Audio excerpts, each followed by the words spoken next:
Deadly Su-27 fighter intercept a US reconnaissance plane. In what is becoming a monthly occurrence, the Russian Ministry of Defense has released cockpit footage of a Su-27 fighter intercepting yet another Western aircraft over the Baltic Sea. The brief clip depicts a Su-27 flying behind, and then zooming past, a US Boeing RC-135 reconnaissance plane. The footage cuts out as the RC-135 seemingly veers off to the right in response to the Su-27's presence.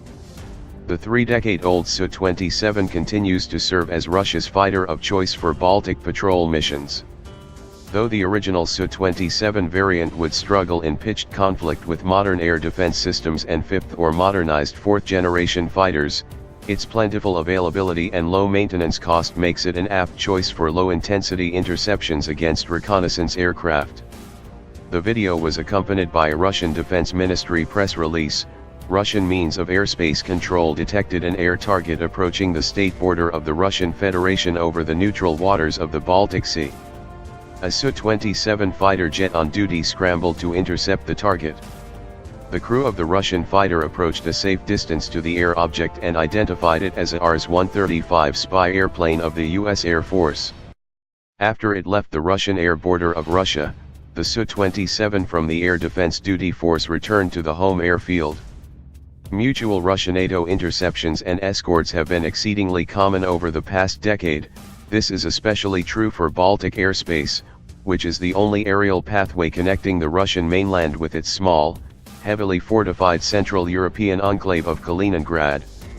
In fact, this altercation closely resembles a 2015 incident in which a Su-27 intercepted another American RC-135U allegedly flying in close proximity to Kaliningrad airspace.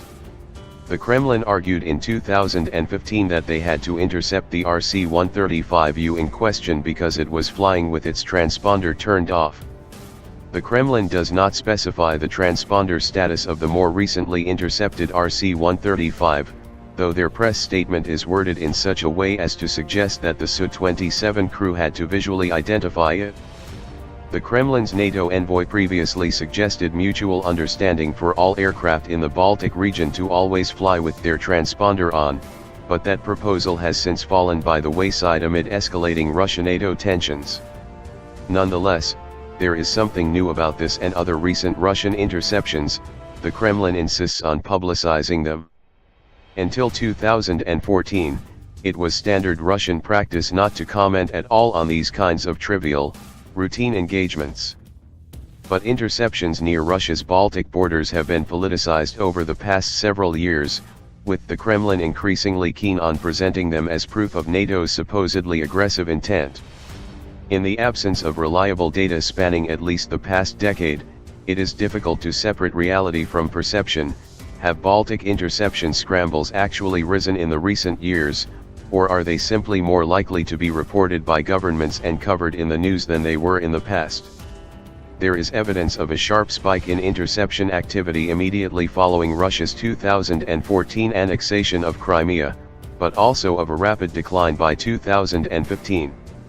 NATO's constituent members, while generally less willing to publicize these engagements than their Russian counterpart, have previously described Russia's appetite for high-velocity confrontations as unsafe, reckless, and dangerous.